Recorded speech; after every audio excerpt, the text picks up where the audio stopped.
Well, good morning to you and you and you, Ubertuberubers and Ubertuberettes. I got a couple of minutes before I head off to work today. It's going to be a Tuesday. How about that? And I have no idea what we're working on today. Yesterday we were out in that wind. Oh gosh!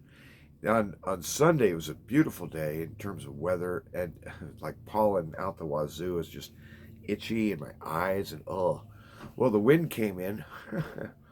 Blew the pollen out. That's the good news. The bad news is we were breathing dirt most of yesterday.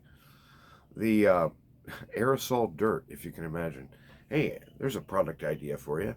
How about aerosol dirt in a can? You could spray it around. Get a little whiff of, I believe that's Tucson going by. I wanted to talk briefly. There was a stabbing of a excellent man, Mari Emanuel. As far as I know, he's in stable condition. He's a Christian leader and something called the Assyrian Orthodox Church or something like that. It's a group I don't really know much about at all. But anyway, this guy's pretty solid. Some lunatic decided to come up and stab the guy. I think there was a bunch of people that jumped on him in the congregation. Police carried him out, and who knows, probably a member of the religion of peace. You know what I mean? Yeah, that peaceful religion that if you don't agree with them, they just kill you. So that's pretty peaceful, by the way. And the another story, Mark Driscoll was in some men's conference in Springfield. Never heard of this church, but at any rate, it featured as a when you begin a men's conference. I mean, if it's a Christian retreat, how are you going to do it? Well, naturally, they began with monster trucks. What? Yeah, monster trucks bouncing on top of cars. Okay. Then there was, after that, was a male stripper or an ex-male stripper, depending on who you listen to, who was climbing up a pole after he stripped off his shirt and he was swallowing a sword. And so you can see the immediate connection into biblical and Christian thinking there. So anyway, Mark Driscoll got up and began a very mild rebuke. And he was basically thrown off the stage by the pastor. I can't remember his name, Mr. Nobody, as far as I'm concerned. But at any rate, Mark, he said, okay, put on his hat, took off. The men in the audience or in the sanctuary, they immediately began howling and booing that he wasn't allowed to speak. And of course, the so-called pastor justified himself, and that's the way it goes. Christianity is the bad guys. If you're a Bible-believing Christian, you're the new terrorist on the block because you believe in following true and lawful order based upon the word and the decree of God. So that makes you the bad guy, and the lunatics and the leftists and the communists and the one worlders and all the people who are oh so helpful and they're woke. They're woke. Yeah, those are the good guys. So you just have to change the colors of the hats so you can tell them apart. See, the good guys wear the white, the bad guys wear the black hats. That is. And so, hey, too bad I don't have a black hat. All I've got is a really gnarly plumbing hat, and it's about time for me to go anyhow. I just wanted to chit chat with you today. The world might be falling apart today, and it might not.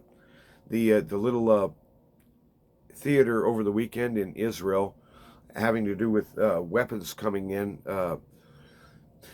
There's questions about whether or not Israel's going to try to retaliate against the retaliation. If they do, it's probably a mistake. But they're trying to drag the U.S. into a war, it seems to many, and I guess I would agree with that analysis.